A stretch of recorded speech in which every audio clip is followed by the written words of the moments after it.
Eu lhes cumprimento com a paz e graça que há no nosso Senhor Jesus Cristo.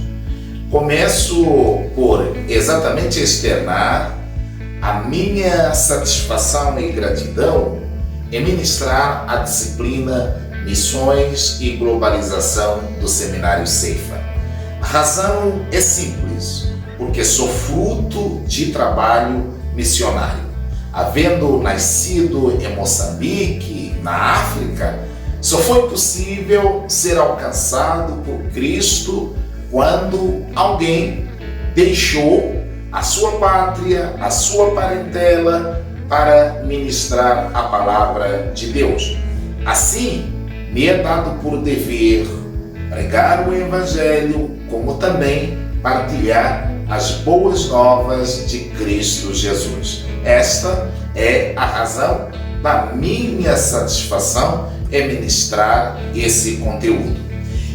Como professor, tive uma jornada um tanto quanto que longa, iniciada inicialmente na África, onde eu nasci, com extrema dificuldade, até ser agraciado de desembarcar nesse país que se tornou a minha segunda pátria. Aqui me tornei bacharel em teologia, me tornei bacharel em direito, o que permitiu que fosse aprovado no exame de ordem de advogados do Brasil, tornando-me advogado. Cursei especialização em direito penal e direito processual penal, bem como também em direito público. Assim, me habilitei a ministrar aulas em faculdades e tenho ministrado direito penal e direito processual penal, do qual sou especialista. Na seara teológica, além de ser crente em Jesus, também sou pastor auxiliar na Assembleia de Deus, Ministério Fama, já havendo também ministrado vários conteúdos teológicos e sendo esta, portanto, mais uma oportunidade de aprender, de dialogar contigo aí do lado aonde você se encontra para aprender a gloriosa palavra de Deus. Missões e globalização é uma matéria apaixonante. Apaixonante porque o termo missão ou ação, que é a grande comissão recebida de Cristo Jesus, é aplicada ao globo terrestre. Então, missões e globalização nos dará a ideia real, a ideia exata de como continuar produzindo discípulos no mundo. Esta é a proposta da disciplina. Nossas aulas serão divididas em 4 grandes blocos. No primeiro bloco, nós aprenderemos bases bíblicas de missões no Antigo Testamento. Analisaremos a vida dos nossos pais espirituais, Adão e Eva, que em meio à queda ouvem da parte de Deus a expressão: da semente da mulher nascerá um que pisará a cabeça da serpente. Passaremos por Noé e haveremos de compreender o prenúncio da graça de Deus. Iniciando o nosso estudo aqui em Bases Bíblicas de Missões, nós nos reportaremos ou nos voltaremos às origens, ao livro de Gênesis. É ali aonde está registrado o começo de tudo. Não há como desenvolver qualquer que seja o estudo nas escrituras sagradas ou até teológico, se nos voltarmos para aquelas que são as origens. Para compreender qualquer que seja o tema, nós precisamos de saber a etimologia, a origem daquilo que pretendemos estudar. Assim, para uma compreensão de missões e globalização, precisamos de saber a origem do mundo, a origem das coisas. No livro de Gênesis, nós temos a criação do universo. Nós temos a organização do universo. Nós temos a criação do homem. Nós temos a criação da família. Nós temos a criação e o primeiro momento de todas as coisas.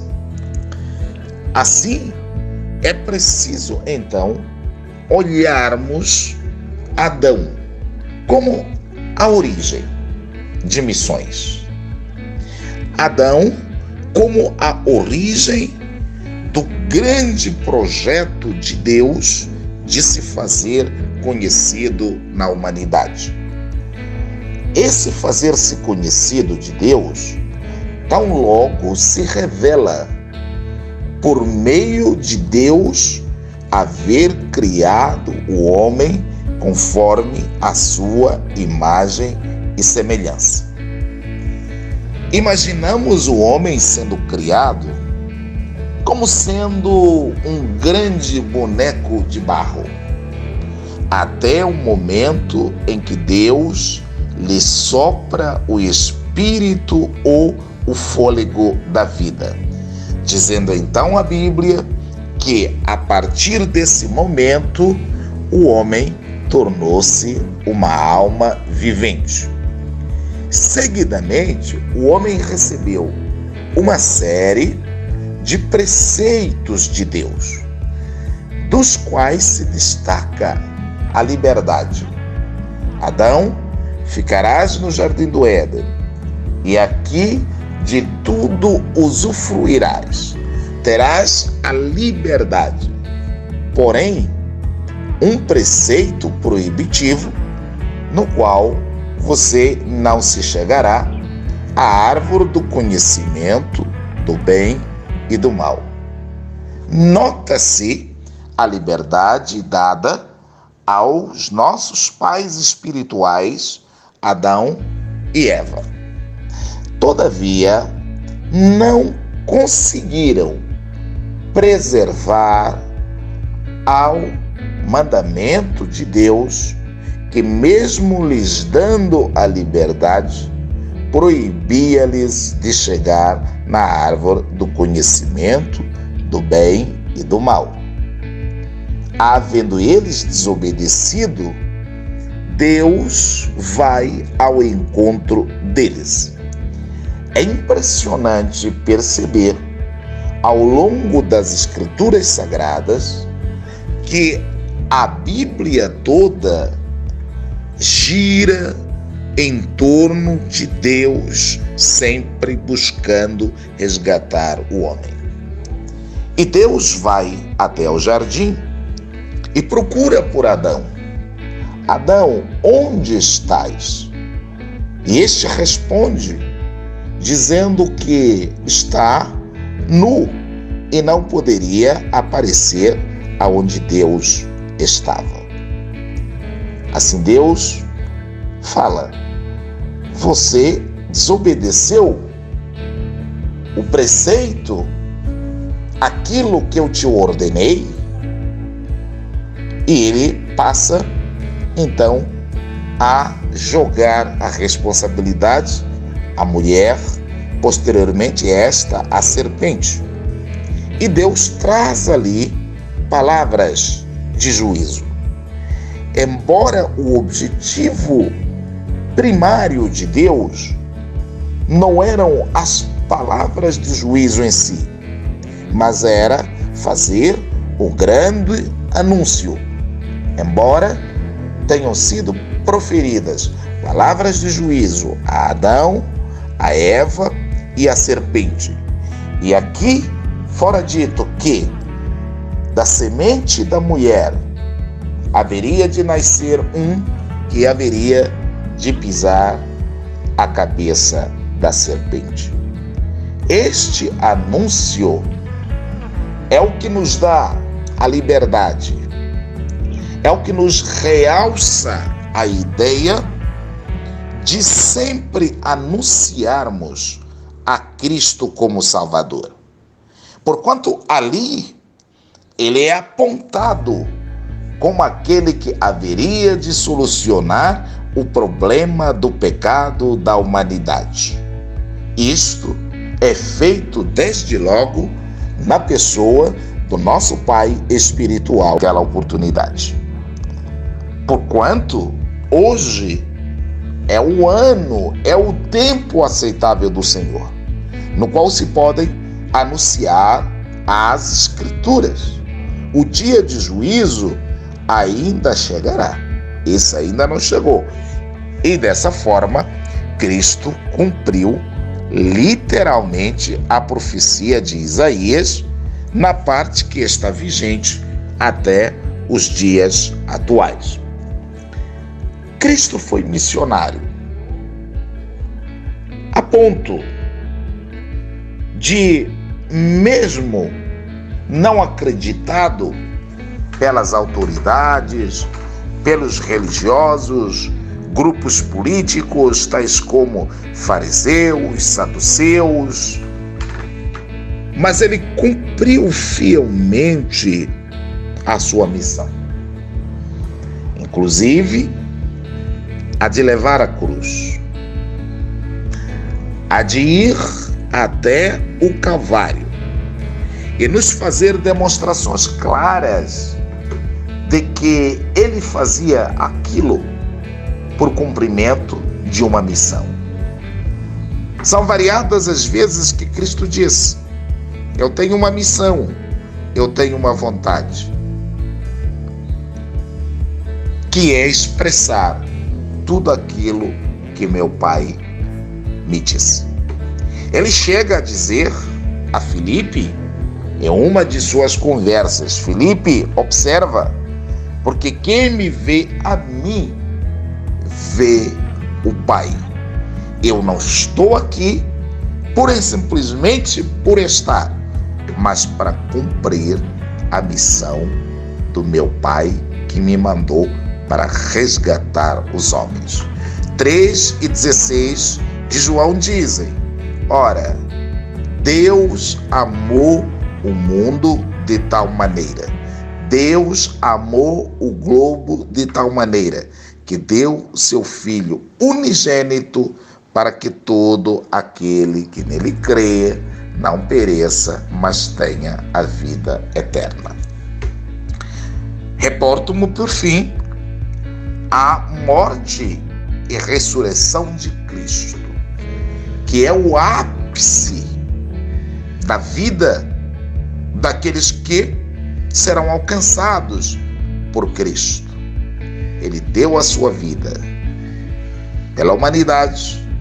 Ao terceiro dia, ele surgiu ou ressurgiu, havendo vencido a morte. Adentrando agora a terceira unidade de nosso estudo, nós vamos analisar o mundo enquanto que globo. Sabe-se que, segundo a ONU, o mundo tem, na atualidade, 193 países. Embora uma contagem que não é feita pela ONU, nós podemos encontrar 206 países pelo mundo. A razão dessa diferença é que a ONU admite países como Estados-membros de acordo com certos requisitos pré-estabelecidos que cada nação, estado ou território deve obedecer para a definição da sua soberania e assim ser reconhecido como país. Para nosso estudo, nós naturalmente que consideramos o mundo como um todo. Então poderíamos dizer claramente que existem 206 nações ou países pelo mundo, sendo que temos o nosso globo terrestre divididos em continentes, podendo encontrar 47 países na Ásia, 35 nas Américas, 54 na África e na Europa 43 países.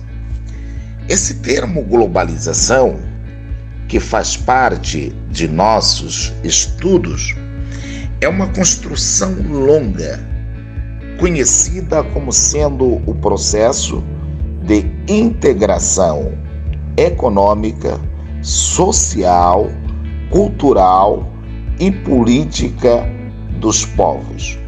Observa que a ideia de globalização é promover uma integração econômica, tornar o sistema econômico mundial integrado.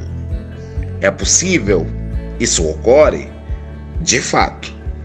Quantas vezes você ouviu dizer que a Bolsa de São Paulo está em queda, opera em baixa, motivado por uma queda da Bolsa de Nova York, por exemplo? Porque a Bolsa ou a queda da Bolsa em Nova York influenciaria ou faria com que a Bolsa de São Paulo estivesse em queda. Naturalmente, porque esse sistema econômico está integrado. Até me lembrei agora de uma das últimas viagens feitas por mim à África, junto com outros colegas pastores, e nós viajamos cerca de 3.500 quilômetros de Moçambique a Malawi. Nós tensionávamos chegar a uma cidade, a uma localidade chamada Blantyre, e caminhamos bastante entre pequenas cidadelas, alguns povoados e muita savana.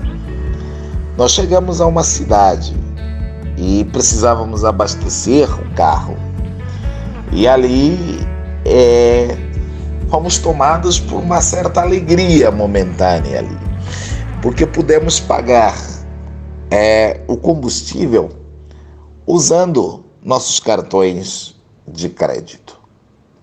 Então, do outro lado do mundo, nós usamos os cartões de crédito. Eu disse alegria momentânea, porque depois do retorno, chegados aqui ao Brasil, a conta chegou com as devidas correções e taxas de câmbio que usamos naquela transação.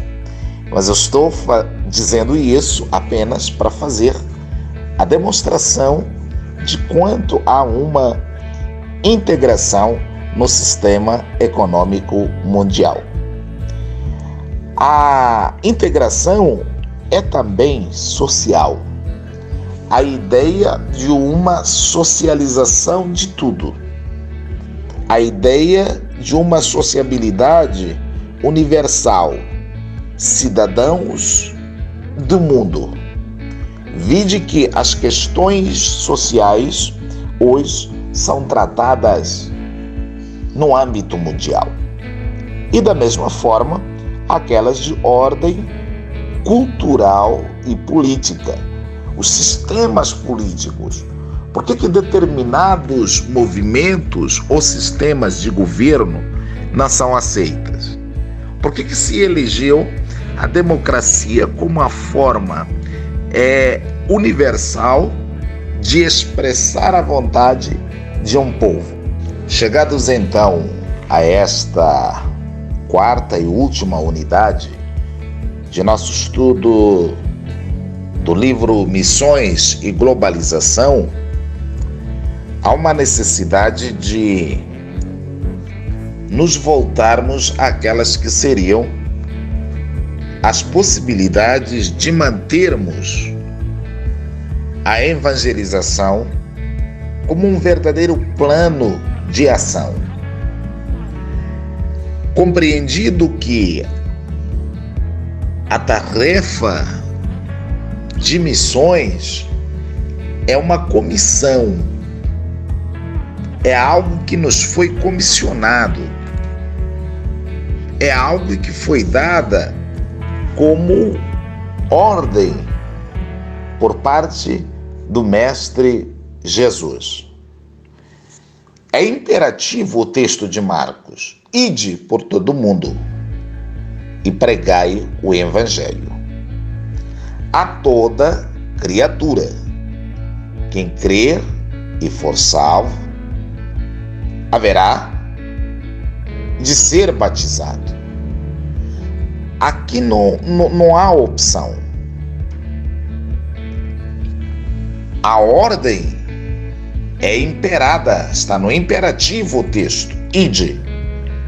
Então não cabe questionamentos ou opções. Há apenas o cumprimento.